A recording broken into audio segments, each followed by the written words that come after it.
You don't need a luxury kitchen to prepare gourmet meals. I wanted a little on the sticky side. With a modest kitchen and some standard equipment, you can cook food that you would be proud to serve. There is my shrimp. All you need is a few helpful kitchen techniques, the ability to follow a recipe, a passion for food, and a fascination with cooking. Just follow along the rib cage. That is so good. My name is Dennis. I really do live in a mobile home, in a trailer park, and this is my kitchen. Today I want to experiment with a recipe that I saw in a restaurant trade journal. If you're not familiar with trade journals, they're magazines that go out to businesses and industries. In this case, it's a magazine that goes out to restaurants. The advertisements in there are for like restaurant equipment, steam tables, or walk-in refrigerators. It's obviously not a magazine you would see on the magazine stand at the grocery store. And I like these recipes because they're written by professional chefs for their restaurant. So you know it's going to work. You know it's going to taste good, because what chef would write a recipe for food that tastes lousy? It wouldn't sell in his restaurant. And it's a way of making at home a restaurant meal, which to me is just, that's going to be a lot of fun. This is a pork and white bean chili. And I like making chili during the winter. It's cold. Chili, it's like comfort food in the winter. On my website, there's a recipe for beef chili or Texas chili. I make that a lot during the winter, but I want to make this one. It's actually a smoky pork and white bean chili. Now, the thing is the beans. This uses cannellini beans.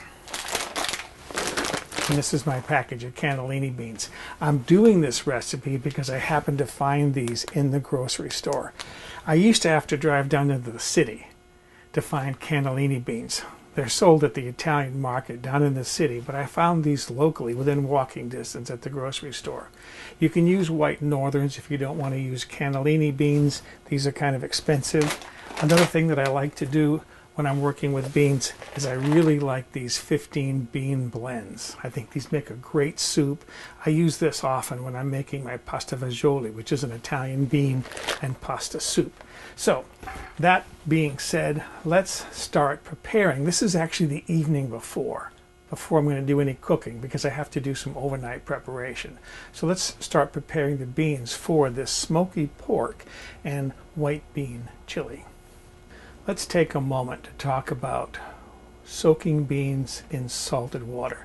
There is no little controversy out there as far as when to combine salt with beans. I had a friend years ago who would practically fight to the death to insist that you never combine beans with salt except at the very end of the cooking cycle when you're seasoning the dish before serving.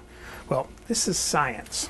According to Cook's Illustrated magazine, and this is their cookbook, and this is published by America's Test Kitchen, there's a scientific reason for soaking beans in salted water. Salt is sodium chloride.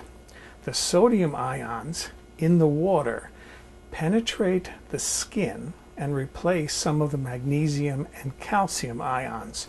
Those ions make the skin tough.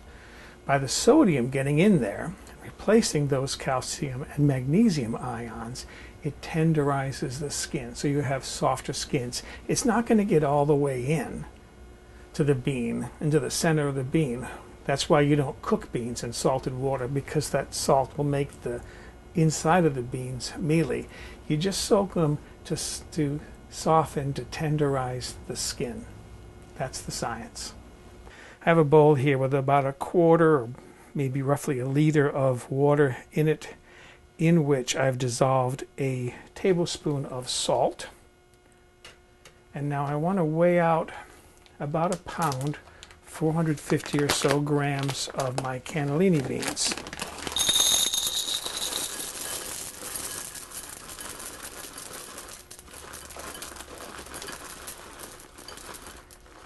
There we are. 1 pound of cannellini beans. And then I'm going to let this sit. You want to let this soak for 6 to 8 hours at least. Most people just soak them overnight. So I'm going to set these aside, and next I want to start preparing my tomatoes.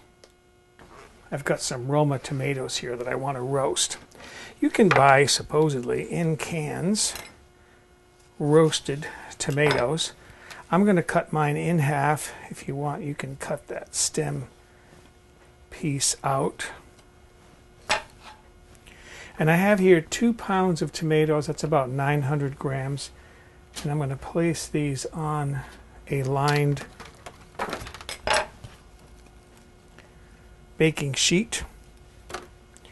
In the meantime, I'm heating my oven up to 425 degrees Fahrenheit. I'll get you a Celsius equivalent to that in a moment. What I want to do is I want to char these in a very, I shouldn't say char, I want to roast these in a very hot oven, so that they're just slightly charred on the surface. I'm putting these on the baking sheet cut side down first. Then I'll turn them over and roast the other side. I would much rather work with fresh ingredients rather than something canned or frozen.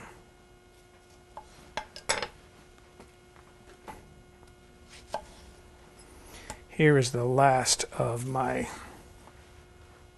Roma tomatoes. 425 degree oven is equivalent to 218 degrees Celsius. Get this out of the way. And there are my tomatoes. Those are ready to go into the oven. I want to see them charring a little bit on the top, so I put the rack, one of the racks in my oven, up to the highest level, where I'm assuming the oven's going to be the hottest. And as I said, I'll watch these, and when I start to see them charring a little bit on the surface, I'll take them out of the oven, turn them over, and finish the roasting. I want you to see my roasted tomatoes. I'm seeing a little bit of charring here. It's just starting to brown a little bit. I roasted these for a total of 30 minutes, 15 minutes per side. The last thing I want to do before I call it a day is start cutting up my pork. These are pieces of pork shoulder, what the warehouse store calls country style ribs, boneless ribs. I'm cutting these into little cubes, maybe 3/4 of an inch, 2 centimeters in size. I'm also trimming them as I go along. What I need is about 1.5 pounds, which is 680 grams. And I have my scale here set up so I can weigh them. I'm just finishing up my pork here. Just taking a few pieces off of this. As I said, I'm trimming this because a lot of this has fat in it, and I want the leaner pieces. And there it is, 1 pound, 8.9 ounces. So there's my, a little bit more than 1.5 pounds. So there's my pork, and that is it. I'm done for tonight. I'm going to wrap this up, refrigerate this. Tomorrow I'll start making my chili. So here we are now, day 2. My beans have been soaking overnight. They're all nicely plump, still sitting in the water.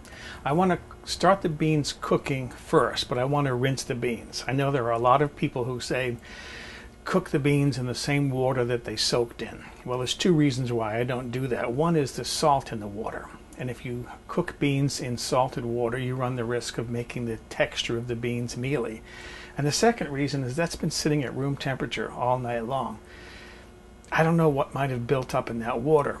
Boiling the water will kill any bacteria that might be in the water, but It's not going to, typically it doesn't get rid of any toxins that the bacteria might have released. So I drain the beans, rinse them well. Meanwhile, I have some water heating on the stove.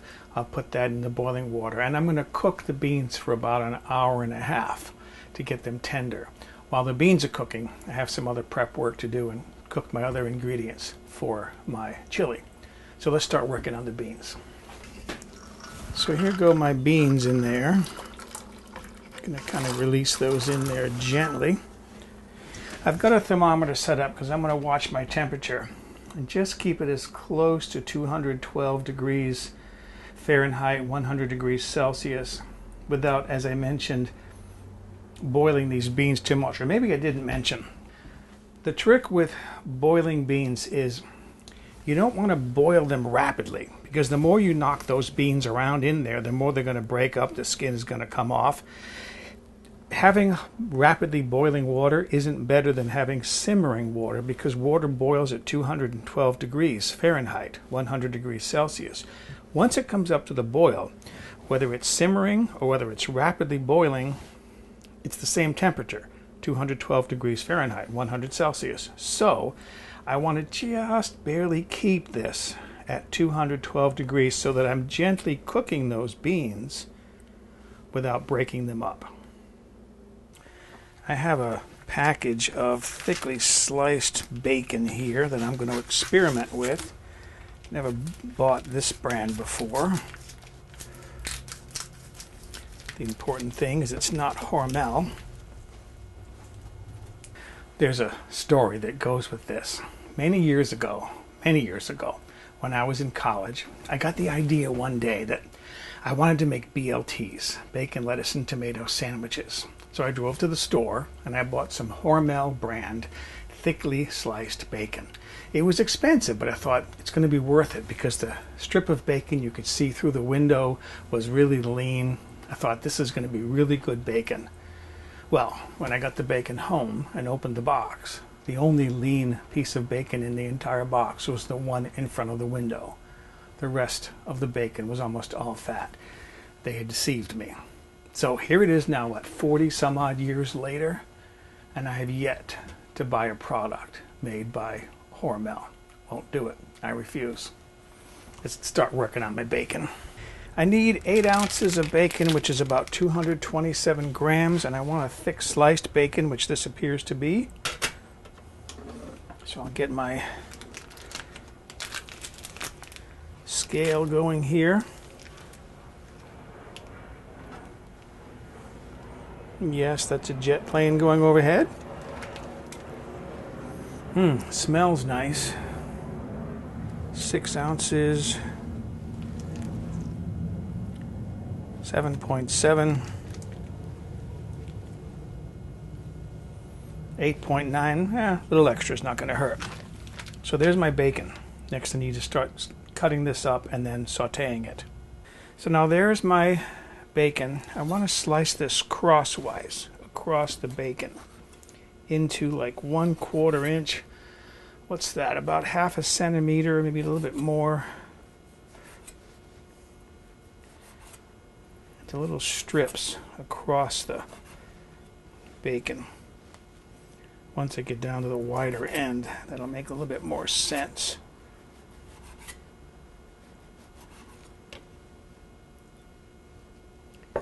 And what I want is little strips like that I'm going to saute. So I'm just finishing up my bacon here. In the meantime, I'm heating a skillet on the stove. I wasn't sure whether to use a cast iron skillet or a non-stick skillet. I need to get this bacon crisp. So the pan's going to need to be hot. I'm thinking that cast iron might be the best way. And bacon gives off so much fat when it cooks that I don't think I'll have a problem with it sticking. All right. Next, let's start sauteing bacon. My skillet now is coming up to temperature. I'm putting in some safflower oil just to start off with.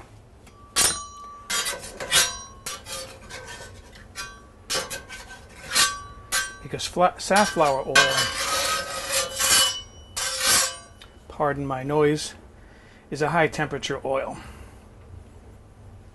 It won't start smoking until it gets up to well above 500 degrees.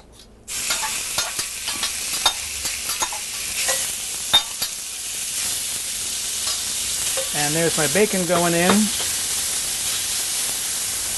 And I want to cook this until that bacon is crisp.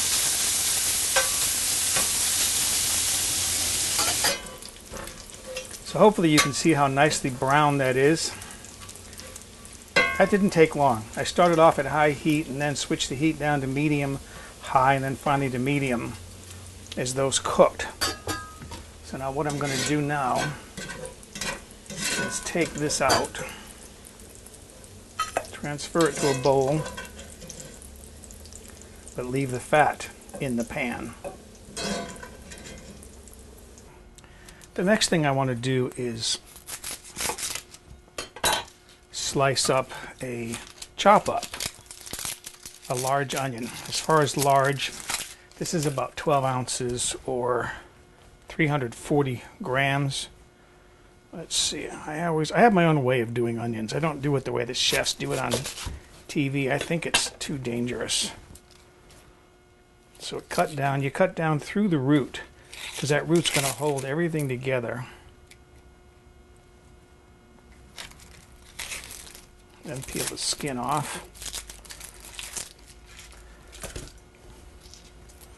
I always demonstrate this. The way the chefs do it is they cut down through the onion this way and then they cut toward their fingers. I don't like cutting toward my fingers. So I cut it in half again through the root. And I want kind of a medium dice here. So I'm going down again, down. I always say, this is the cutting board, these are your fingers. Don't get too confused, and very likely you won't hurt yourself. I always aim the knife toward the cutting board, then bring it back together again and cut across. But again, cutting down toward the cutting board. And there's the diced onion. These end pieces, you can just chop these up.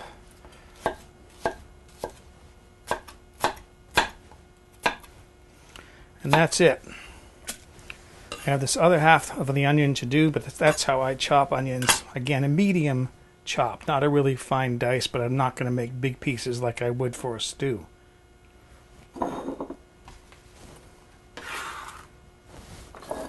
I've heated my skillet back up again with my bacon grease. Oh, speaking of bacon, I wanted to show you one thing. I don't know if you can see it. I've got paper towel in the bottom of that bowl. When I put my bacon in that bowl, I folded a piece of paper towel and put it in there first to absorb any grease. Now I want to put my onions in there.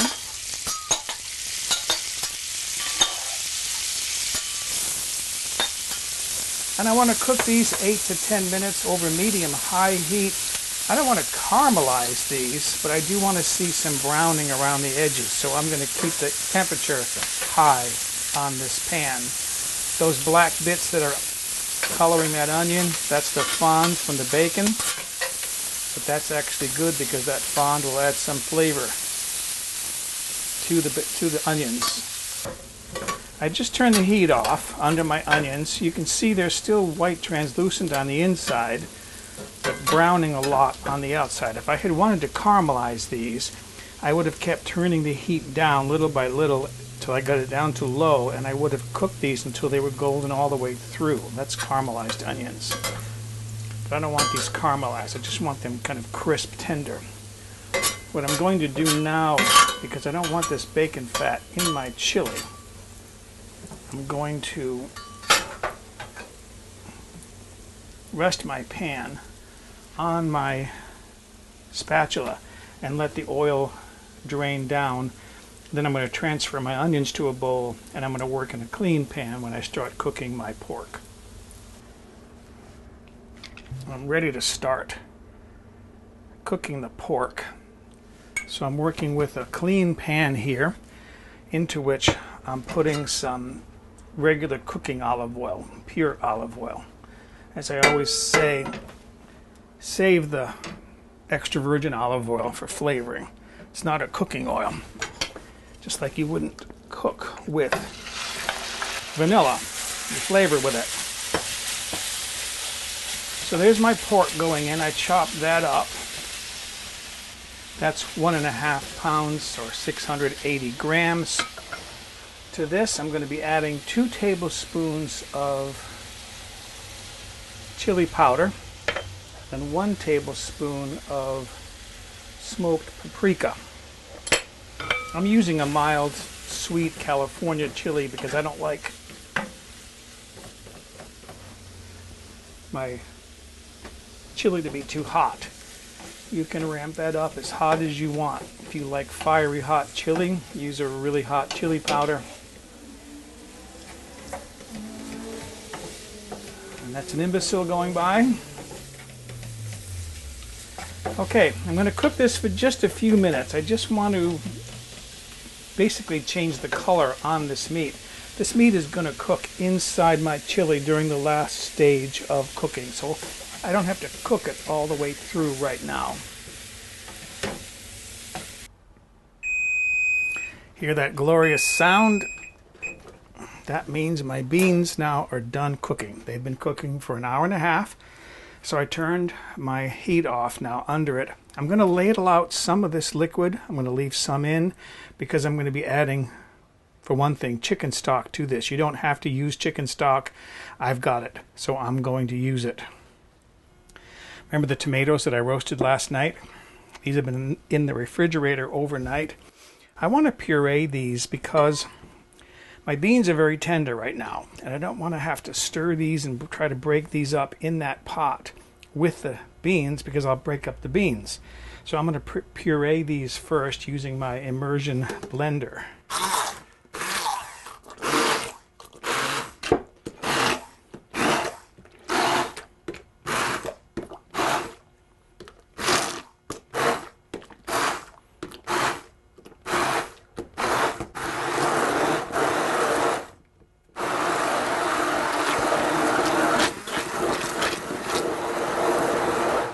How easy is that?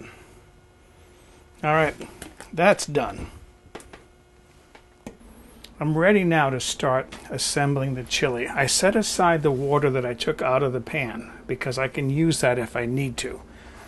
But right now what I'm going to add is 1 cup of chicken stock because I think that'll add a nice flavor. That's 237 milliliters.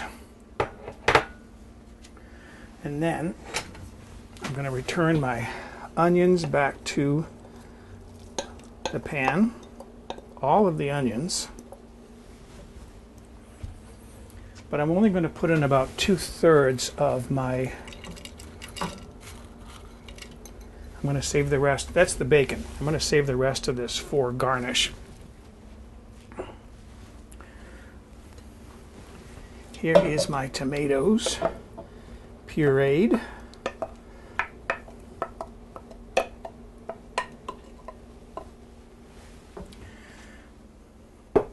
And then here is my pork. And any juice that was in the bottom of that bowl, of course. Okay, very gently stir this up because I don't want to break up my beans. They're going to break up some. I don't need this in there now. I mean, it's very difficult to not break up the beans, especially cannellini beans, because they're so tender. I think the next time I make this, I might use like white northerns because I think they would hold together a little bit better. Okay, I'm not going to stir that anymore. It doesn't need it. Then I'm going to bring my heat up on this, bring this up to a gentle boil, and again, like I did when I cooked the beans, I may even put that thermometer back in there again. Maintain this at barely a simmer for another 30 to 45 minutes. I might even want to go to an hour, but I think 35 to 45 minutes will be fine on this. I just turned the heat off under my chili. It is done. It's been cooking now. I cooked for 45 minutes after I added the last of the ingredients. I did put that cup and a half, 2 cups of bean cooking water that I took out. I put that back in because I felt as though it needed a little bit more broth. It needed to be a little bit more soupy. I want soup because this is winter time and this is my time of year for enjoying soups. This is also the time when you would adjust for salt, because other than the bacon, there was nothing to contribute salt to that recipe. So I put quite a bit of salt in. It could probably use even a little bit more, but I prefer to salt at the table if I have to. What I need to do now is my last step is just prepare the garnishes to put on the top when I serve my chili. This is the remainder of that bacon, the about 1/3 of the bacon that I didn't put into the pot. I don't want big pieces of bacon for garnish. I want it to be more like bacon bits, like you'd put on a salad. So I'm just going to chop this down a little bit to get rid of some of those larger pieces. And that, whoops, should be good enough. Okay. The other thing that I want to do, oh, and I also have some sour cream. I love sour cream.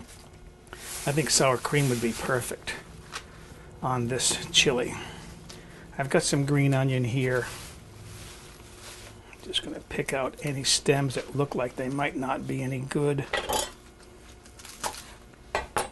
Trim those ends off. And then I'm going to cut little slices here. You don't need much.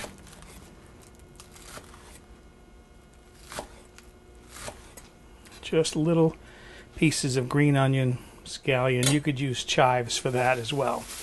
And that'll be for garnish. So those are my 3 garnishes. Sour cream, bacon bits, and green onion. You can use them individually. I'm actually going to use sour cream and the green onions. I'm going to save the bacon bits for when my friend comes over. I'll let him put these on his chili if he wants. So how I would serve this: scoop up a nice helping of the beans and the meat. And I'm going to put more broth on that because I like it kind of soupy. So there's that. If you want to get fancy, use one of these disher things. It's like a small ice cream scoop.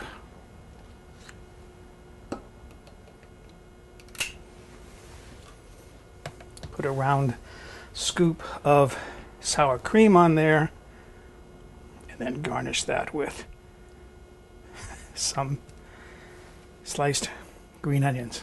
Isn't that beautiful? That's my smoky pork and white bean chili. Last step is to see how that tastes. Okay, here it is. I love cannellini beans anyways. Melt in your mouth, tender. See, those beans are so tender that they would have broken up if they hadn't been cooked very gently. Piece of my pork here.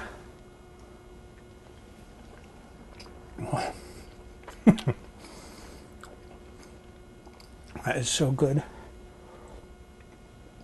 Okay, excuse me. I'm going to go enjoy my smoky pork and white bean chili.